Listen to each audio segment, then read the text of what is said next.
A talented female law student in Macon, Georgia, Lauren Giddings, suddenly vanished right before moving day. Her apartment was locked, her belongings untouched, but she herself was completely missing.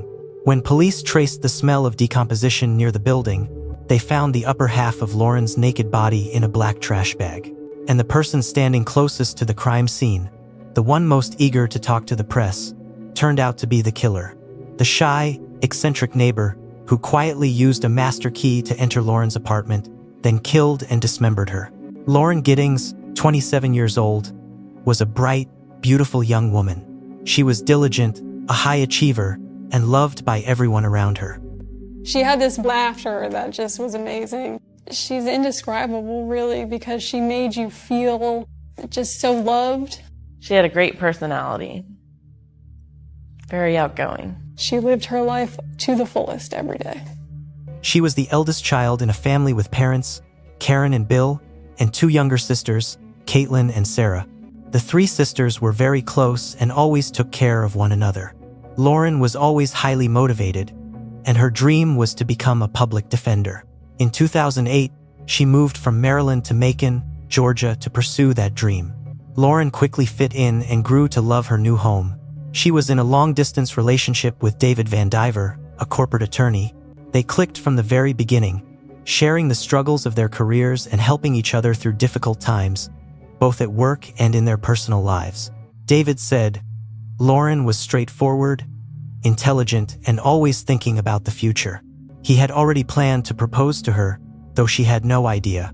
However, the physical distance between them after Lauren moved made the relationship increasingly difficult, and they eventually broke up.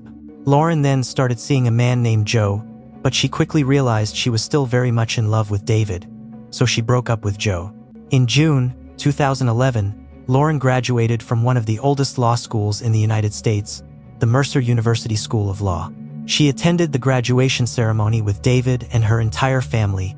At this point, Lauren Giddings was from Maryland and went to college and then law school. She had graduated in May and began studying for the bar.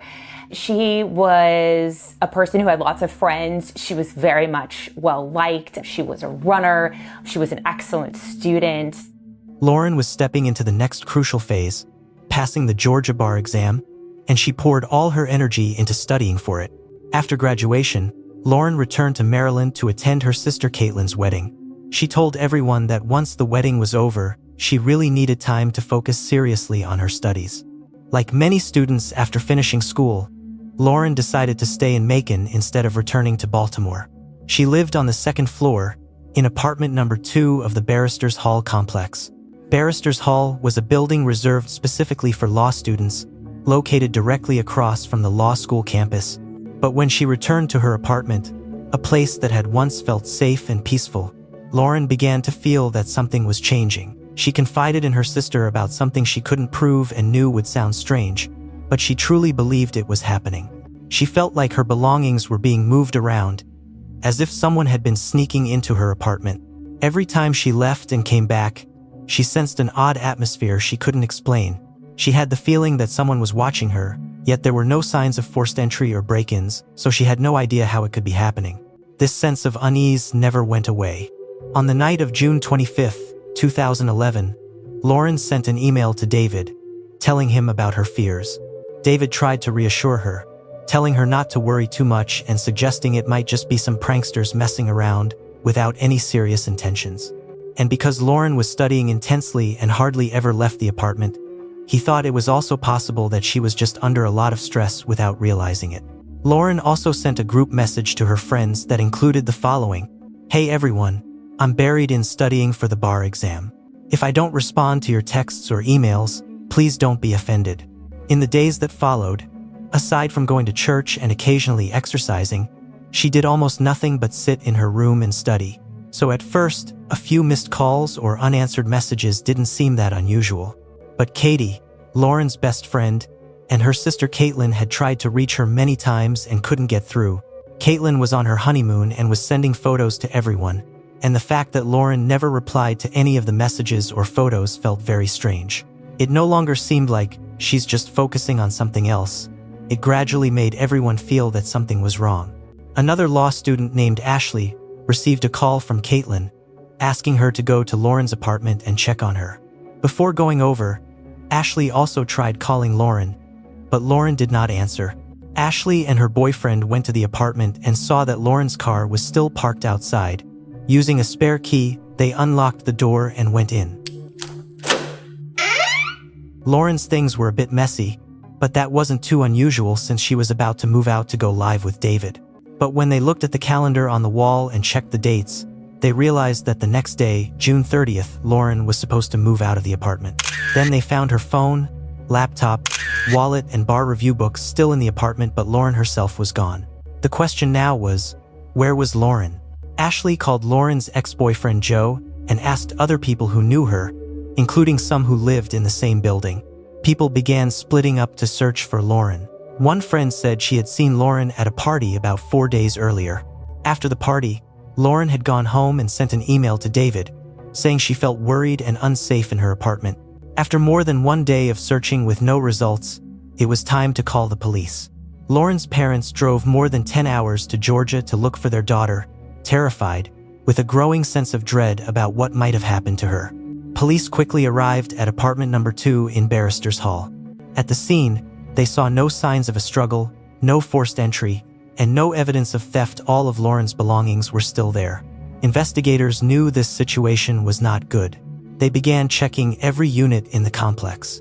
They used luminol to test for possible bloodstains. At first, everything looked clean, but when they sprayed luminol in Lauren's bathroom, a horrifying scene appeared. The bathtub lit up with the unmistakable pattern of having once been filled with blood. Luminol was sprayed on the walls and in the bathtub of all the apartments. In Lauren's bathroom, it was everywhere. The police now believed they were not just looking for a missing person, they were looking for Lauren's body. On June 30th, the weather was very windy. While officers were searching the area outside Lauren's apartment, a strong gust of wind suddenly blew through, carrying with it an unbearably foul odor toward the detectives. They were standing near the trash bins, and a very distinct, familiar stench made all of them freeze and look at one another. It was sickening, the unmistakable smell of a decomposing human body. One officer later said, "In your life, you'll smell many awful things, but the smell of a body decomposing is one of the worst things you can possibly imagine."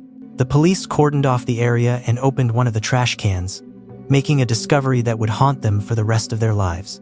Inside was the upper half of a naked woman's torso. They started looking a little closer around outside and discovered the trash bag that was in one of the dumpsters, and once they were able to open the bag and look in it, discovered her body. We found just her torso. There was no limbs attached, and of course her head was missing as well, so we just had her torso.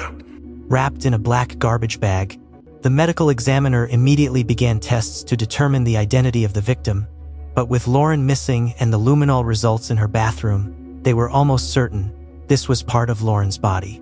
"I've never seen anything like this in my life. Only a monster could do something this horrific. It was truly grotesque." One detective said that, in a strangely ironic twist, a police cruiser was parked right in front of the entrance, blocking the garbage truck from getting in to empty the dumpsters. If the police had arrived even a little later, the entire body in that trash bin would have been hauled away before the search ever really began. At the lab, test results confirmed that the torso belonged to Lauren Giddings. The medical examiner later reported that there were no signs of sexual assault, but they also could not determine Lauren's exact cause of death. They believed Lauren had been killed and dismembered on June 26th in her bathroom. The scene appeared to have been meticulously cleaned afterward. The killer was so careful that he did not leave a single fingerprint. Outside, the surrounding area was completely sealed off, and the police tried hard to keep quiet about what they had found. If the killer lived in the complex, they did not want him to know the body had been discovered and risk him fleeing or destroying more evidence. One officer said, "You have to start by looking at the people closest to the victim, whether emotionally or geographically." Everyone who knew Lauren was asked to come to the station to give a statement. David, Lauren's current boyfriend, was completely shattered, like a man whose soul had left his body. Not only was he utterly devastated, he also had a solid alibi. At the time of the murder, He had been playing golf in California. Next was Lauren's ex-boyfriend Joe. He, too, was quickly ruled out as a suspect because he had a clear alibi. Police began searching every apartment in the complex, going door to door to narrow down potential suspects. Everyone cooperated quickly, everyone except one man, 25-year-old Steven McDaniel. He said, "Since I'm a law student, I always protect my privacy," Steven said. He introduced himself as another law student, also studying for the bar exam, and said he had lived next to Lauren in apartment number 4 since their first year. He had even been part of the original group searching for Lauren, walking around with her friends, and he had already been to the station earlier that day to give a statement. Police continued searching the remaining units in the complex, but by then they were already suspicious of Steven. His behavior was very strange. He had just refused to let them search his place, yet he kept lingering around the area, hovering on the edges, shyly trying to watch what the investigators were doing at the scene. He made everyone uneasy, especially once the media arrived to interview residents. He was one of the first people willing to speak to reporters and offered his own theory about Lauren's death. No one has seen her since Saturday. I mean, the last time anyone heard from her was an email that she sent out, and no one's heard from her since. Did you see her hang out with anyone at the time or anything like that? I mean, no one has seen her since Saturday. I haven't seen anything. I mean, I've always heard noise outside, but it's just people walking by pretty much. And she just recently graduated from Mercer? Yeah, she and I were both JD students. We graduated back in May. What kind of person was she? I mean, what did you see her? I mean, she's as nice as can be. I mean, very personable, very much a people person. Do you know any enemies she might have had, somebody that might want to hurt her? No, we don't know where she is. I mean, the only thing we can think is that maybe she went out running and someone snatched her. Because we went over. One of her friends had a key. We went inside and tried to see if there was anything amiss. But I mean, she had a door jamb that was sitting right by it, so there was no sign that anyone broke in. I mean, the door was locked when everyone got here. I mean, we just don't know where she is. What about in the parking lot area? I know they've been doing a lot of. I think that's where they had recovered the body or whatever they recovered from there. Body? Had you seen anything there? Had you seen anything there? I mean, we don't know if this is the same person. You know what I mean? Like, they took out a body there earlier. We don't know if it's the same person or not. So that's why we're trying to ask people if they know who lived there. Are you okay, sir? I think I need to sit down. Okay. That is no free. At that point at the scene, only a handful of people actually knew what the police had found in the trash bin. After the interview ended, Steven sat there for a long time, exhausted, staring into space as if he were lost in anxious thought. She was as nice person as there is.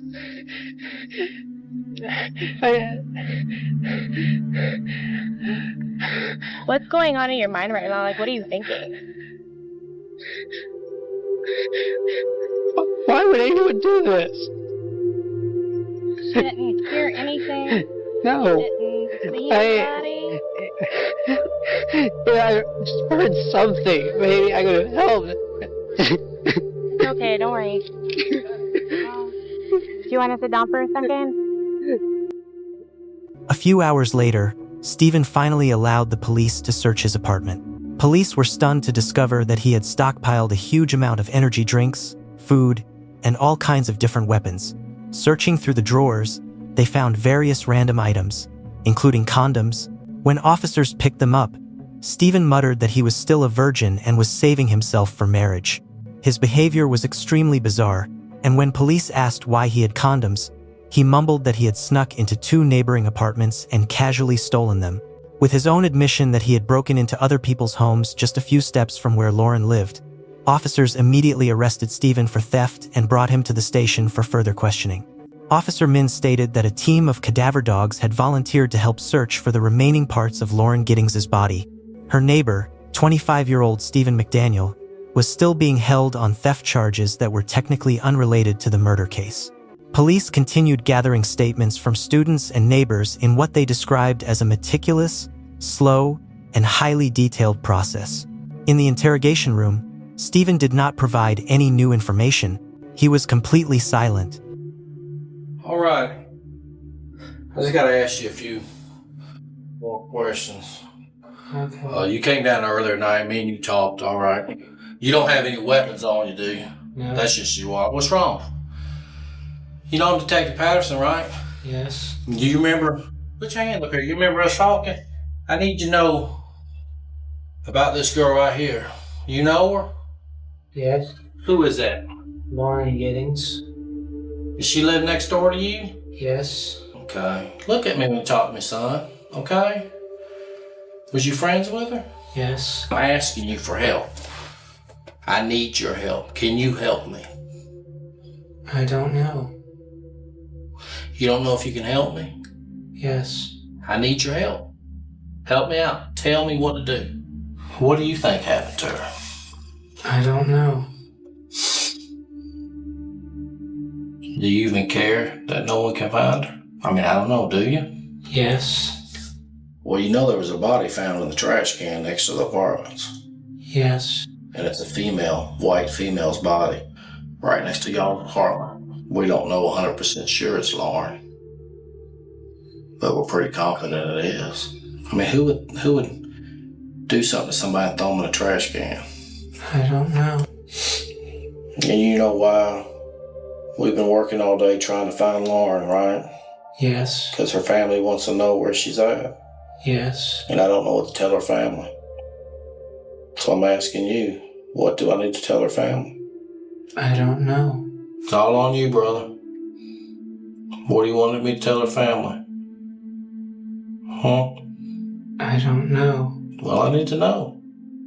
You got your ass on that fucking news and stood out there and gave a media report that her mother saw. You sure stood out there and ran your mouth to the news media, but now you're gonna get out here and you don't fucking know. You're just a sorry piece of shit that don't give a fuck. Why would you not be honest with me? I am being honest. Steven, it just doesn't feel like it, buddy. You know, I get the sense that there's something weighing heavy on your heart right now. Steven, did you hurt Lauren? No. What'd you do, buddy? I didn't do anything. What'd you do to Lauren? I didn't do anything. You're gonna look at this right here, this little girl right here, and you're gonna say you don't know? I know you know. I don't know. Yes, you know. What are you gonna say tomorrow when I say we got your hair with the body?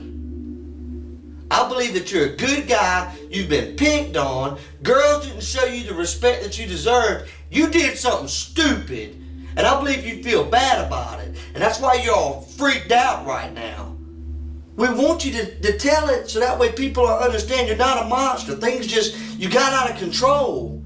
It's a sickness. Why'd you do it, Steven? I didn't do it. Steven, why are you going to keep telling that? You hurt that girl. No, I didn't. Yes, you did, Steven. I'm going to take this from me. You don't deserve to look at it. Just stay right here, okay? Okay. I appreciate all your cooperation tonight, okay? Okay. In the interrogation room, nothing he said made logical sense. Many details were wildly contradictory, and he was extremely reluctant to answer the detective's questions. Mostly, he only replied yes, no, or I don't know. Every word, gesture, and movement from Steven was deeply strange. Officers said they had never seen anyone react like this in an interrogation room. He sat almost completely motionless the entire time, barely moving his body at all, to the point where investigators had to remind him to look them in the eye when he answered. When the tape was played at high speed, his stillness appeared even more eerie, in stark contrast to the natural movements of the officers walking around, turning, coming in and out of the room. Even when detectives left the room, Steven remained in the exact same position, staring straight ahead. His constant repetition of no and I don't know started to make Detective Patterson lose his patience. In his mind, there was no longer any doubt. This was the man who had killed Lauren. But by then, it was already past midnight, and they still hadn't gotten any useful lead from him. Steven also stated that he had 2 scratches just above his hip. With just a quick glance, the detectives could tell those scratches were very recent. He did have a scratch on his chest right below his sternum that night that he told me was a spider bite. Well, it didn't look like a spider bite to me. Police kept aggressively tearing through his apartment, searching for more traces and clues. They discovered that he had somehow gotten hold of a master key that could open every single unit in the building. They found the empty box for a hacksaw and several USB drives, which were later confirmed to contain extremely depraved child pornography images and videos. More disturbingly, he had in his possession both the master key and a key to her apartment. He had a flash drive that belonged to her that contained hundreds of her personal photos. His computer history showed an interest in her Facebook and LinkedIn pages, and sometimes would be searching for images of her around the same time that he was looking up violent pornography. Of course, we found, her underwear in his apartment. It was all utterly terrifying, and given the sheer number of times he had searched for Lauren's name, it was clear he had been targeting her for a long time. One of his final searches was for the garbage collection schedule in the city of Macon. Everything he had done was truly sick and disgusting. In the interrogation room, he remained stubborn and refused to reveal anything more. It's all over anyways. The game's over. I mean, we know what you did to her, so we just want to know if you were going to tell us or not. I didn't do anything. Well, that's what you say. But we know different, so you're fucked either way. So you can sit there with that dumb look on your face, but it's over. I don't know what you want me to say. I want you to say nothing. You're fucked either way. Thought you were smarter than everybody. Somebody always leaves something at a crime scene. You fucked up. At first I didn't really believe you had anything to do with it. I said, man, it couldn't have been him. He used to work down the DA's office with us. He's a good guy. He used to help us out. Friendly guy and everything. Couldn't be him. He couldn't have done something like that.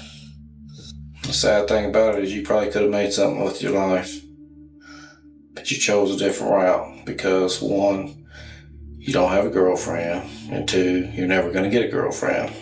A hacksaw was found in the maintenance shed, which was locked off with a key that we later found in Steven McDaniel's apartment.